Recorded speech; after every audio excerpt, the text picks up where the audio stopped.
Before we begin, don't forget to subscribe to the channel. Leave your like and comment on what you thought of this story. I first saw him under the sodium lights, face carved in bronze shadow, coat collar up against the wind that combed the pasture grass. His car door thunked closed like a final verdict, and the engine heat bled into the cold, ticking down. He didn't look at the horses, he looked past them, as if they were stains on a painting he'd paid too much for. The gelding, in stall 3, Ash, lifted his head and breathed a soft, smoky nicker that fogged the bars. The man, Graham Acher, flinched at the sound like it was a glass breaking in an empty house. "I don't do animals," he told me, voice dry as winter hay. "I'm here for paperwork." I smelled rain on old wood, iodine, and the copper edge of my own worry. Newcomers always stir the past. His shoes clicked on concrete as we walked, each step a metronome counting down to something unnamed. Beyond the rafters, owls traded low questions. A strip of wind slid under the door and brushed my ankles. Ash watched Graham pass, ears forward, eyes catching the light, the way you watch someone who might be a storm. When Graham paused, Ash blew again, a warm, deliberate breath, and Graham's hand tightened around his pen. The office smelled like coffee gone to tar and the lemon cleaner I never trusted. Graham signed deeds that would split the property like a rib cage. The indoor ring to a developer, the back pasture to a neighbor. "Sell the stalls," he said, not seeing my jaw clench. "They're money pits and noisy." I asked him why he'd kept it this long. He said his father had loved the place, which was not an answer. A clock on the wall stuttered 1 second behind, the sound like a fingernail tapping glass. Through the small window, Ash kept shifting, stamping, turning to face us then away, restless with a purpose I couldn't name. "Animals lie," Graham muttered, eyes sliding to the paddocks. "They pretend to need you until you're trapped." His breath fogged the glass. Ash tossed his head as if answering a language only he could hear. A memory stirred. My mother's voice saying, "Some people cage their tenderness until it bites." I capped the pen, and the ink's metal scent rose with my pulse. That's when the power flickered once, twice, and the office fell into a hush shaped like a warning. I offered to walk him out. He refused, but lingered as if the night had hands on his coat. Ash whickered again, low and steady, not pleading, insisting. Graham tried to ignore it, but the gelding pressed his whole body against the stall gate, iron squealing. "Back," I told Ash gently. He obeyed, reluctantly, eyes never leaving Graham's profile. The wind shifted, and with it came something faint, like almonds and metal, a sweetness that didn't belong. Graham coughed, not a sick man's cough, more like a thread pulled from deep fabric. Ash powed twice, paused, then powed once, the pattern precise as a code. The barn radio crackled without music, just static, then fell silent like a breath held too long. "You should see a doctor," I said, the words out before I could lock them up. He gave me a look people save for rumors. "I'm fine." Ash snorted, a blast that misted the cold and bumped the latch with his nose, one hollow clang like a bell at sea. When Graham left, he left a smell of cologne and ironed fury. I shut the office and found tucked under the desk blotter the old barn ledger, brittle paper, browned edges, the spine like a healed scar. Inside, weights, feed notes, farrier visits, and slipped between pages a letter on thin blue stationery. My name wasn't on it, but the handwriting sloped like rain down a window. For whoever keeps what breathes. The letter spoke of Mr. Archer, the father, and a mare that used to sleep with her nose pressed to his boot. It spoke of a son who stiffened when that mare nickered, of a gate not latched, of a girl with a braid who fell and never woke. The paper was smudged at the words, "I forgive you," the ink feathered as if soaked in salt water. Ash knocked his feed bucket once, twice, 3 times, a heartbeat, a call, a history. The clock in the aisle read 3:17 a.m., my worst hour, when memories hunt. I folded the letter back into the ledger, but its words kept breathing behind my ribs. Outside, a coyote sang a thin silver note, and something in the pasture answered with hooves. When Graham returned the next evening, he wore a different coat, but the same armor. Ash's ears pricked at the sound of that particular engine, the way horses map the world by small constellations of noise. "I'm here to inventory," he said, flipping a page on a clipboard he didn't need. Ash stretched his muzzle between the bars and drew in Graham's breath like tasting an apple in the air. The gelding's eyes softened, then sharpened, and he reached and pressed very gently against Graham's sternum. Graham staggered back. "Get it away." I laid a hand on Ash's cheek, felt warmth and nerves and questions. Horses smell rot and sweetness, the before of thunder, the after of fear. I'd seen them mark infections under skin like their eyes could see through bone. I asked him, "Do you dream?" He blinked, something wounded and furious passing over his face. He said nothing. The radio found music by accident, 3 notes of a hymn, then lost it again. Ash powed twice and held very still, his breath a cloud that wouldn't leave. I should have gone home. Instead, I slept on the tack trunk in the aisle, wrapped in a blanket that smelled like leather and dust. At no nameless hour, I dreamed the mare from the letter, coat like smoke, mane like riverweed, standing at my bed. She lowered her head to my sternum, pressed, and my heart pounded once like a door slammed in a quiet house. Behind her, a man's silhouette cut the barn light into rungs. "Help him," a voice said. Not warm, not cold, only certain. I woke with a gasp and a taste like pennies. Ash stood exactly where he had in the dream, watching me with a patience that felt older than me. The aisle clock said 3:17 again. A loose screw vibrated in the fan cage with a moth's small wings. When I stood, I saw it. Graham's clipboard on the office chair, a note in his hand. MRI? Then crossed out. I picked up my phone, wrote a message I deleted twice. "You should get checked. Horses know." The 3rd time I sent it, the message hung on the screen like a coin over a well.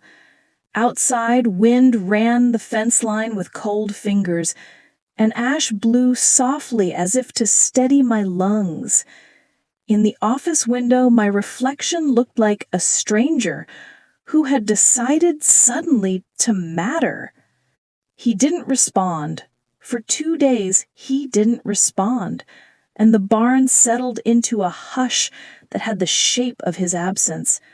In those days, I learned the way Ash slept, eyes half closed, ears tracking dreams, and the way he woke, listening for something that moved under skin. I oiled bridle leather, the scent like history, and read the ledger by the office lamp until the words felt like voices. There were entries in a different hand, shaky, stubborn, always narrating breath. She's breathing easier. He's breathing shallow today. I remembered Graham saying animals lie, and wondered who taught him that. On the third night, the radio crackled again and this time found a voice, a late-night call-in show about the things we let hurt us. A caller said, "The body remembers what we refuse to say." Ash bumped the stall bars just once, a punctuation mark. At 3:17, the coyote sang again, and somewhere beyond the back pasture, a car door shut softly, like a secret. I stepped outside with a flashlight that cut the fog into ribbons and found tire tracks I hadn't made. Ash tossed his head, then stood very still, one ear on me, one ear on the dark. By morning, the neighbor's boy, Luca, hadn't shown. He never missed. He fed before school, humming off-key. His phone went straight to voicemail. In the grain room, his cap hung on a nail like a held breath. The ledger lay open to a page I didn't remember leaving, a list of symptoms that weren't equine. Night sweats, bitter taste, itch with no rash. Someone had underlined persistent cough twice. My skin went cold, though the day had warmed. I called Luca's mother, her worry scraped raw through the line. She said he'd be back by midnight. He never came home. Graham pulled in while I was still on the call. He saw my face, and for a second, his armor cracked. We walked the fence line together, the grass whispering against our boots, the wind unhelpful and everywhere. On the far side, we found Luca's flashlight where the batteries had died, the metal cold as a coin on a tongue. Ash stood at the fence, ears pricked toward the scrub where the creek ran dark. He pawed twice, then looked straight at Graham, and the world narrowed to hoof, breath, and a path pressed into weeds. We followed Ash. He'd learned the gate latch years ago, a trick he used only for emergencies, and this counted. He threaded the trail between cottonwoods, hooves careful on rocks, stopping to wait when we fell behind, then moving again like a whisper you feel more than hear. The creek smelled like iron and cold moss, and someone's cologne, faint and frightened. We found Luca on the bank, curled like a leaf, mud on his cheek and a bruise rising under his hair. His pulse was a small bird under my fingers. Relief burned my throat. He opened his eyes, blinked at Ash, and said, "I followed a light. It sounded like your radio." Graham crouched, and the movement pulled a cough from deep in him, a rip, raw-edged. Ash swung his head, touched Graham's chest with a firmness that brooked no argument. I felt it then, like a word I hadn't known I knew. This wasn't kindness, it was diagnosis. We called for help. Sirens threaded the trees with blue that made the leaves look like stained glass. When they took Luca, he gripped my sleeve and whispered, "The horse knew the way back before I did." When the ambulance left, its echo stayed in the bones of the barn. Graham leaned against a post, eyes closed, breath shallow, like he'd been running without moving. "Sit," I told him, and he did, which felt like a small earthquake. After the mare, my sister stopped talking for a year. I thought the silence was my punishment. He didn't look at Ash, but Ash watched him, patient as weather. My father forgave me out loud and then never spoke of horses again. I learned to hate what he loved so I wouldn't hate myself. The arena lights clicked as they cooled. A barn swallow drew a question mark in the aisle air. "Go," I said. "Now. ER, doctor, something with machines. Your body is trying to tell a story you won't let it finish." He gave me that rumor look again, but softer, like rumor turned into prayer. Ash reached for him once more, muzzle on sternum, a press like a stamp on a letter not yet mailed. Graham straightened, as if a decision had come up under him like ground. I didn't go with him. I stayed and watched the clock bruise its way past midnight, past 1, past 2. Wind shook the tin roof in impatient syllables. I brewed coffee I didn't drink and walked the aisle until my steps learned the knots in the boards. At 3:17, the radio found music again, an old lullaby that made my throat ache. Headlights smeared across the office wall. Graham stepped in like someone who had traded one weather for another. He put an envelope on the desk. Inside, images, a shadow in a shadow, rings like the rings of a tree, visible only when you cut it down.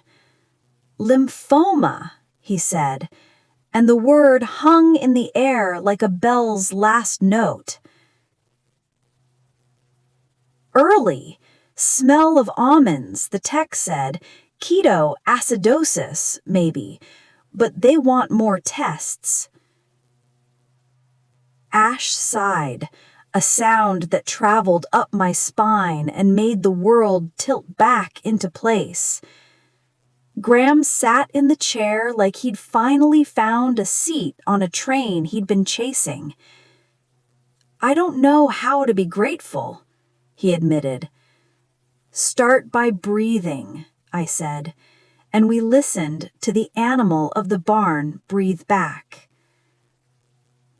The next morning, while the vet drew blood from Ash for routine checks, I sifted through a box no one had touched in years. Under old halters and a winter blanket that smelled like stone, I found a cassette tape labeled "For GA when he's ready." I had to dig out an ancient player from the office closet, dust dancing in sunlight like old confetti. The tape clicked in, word, and then a voice, Mr. Archer's, filled the room with the weight of kitchen table truth. He spoke about the mayor and the unlatched gate.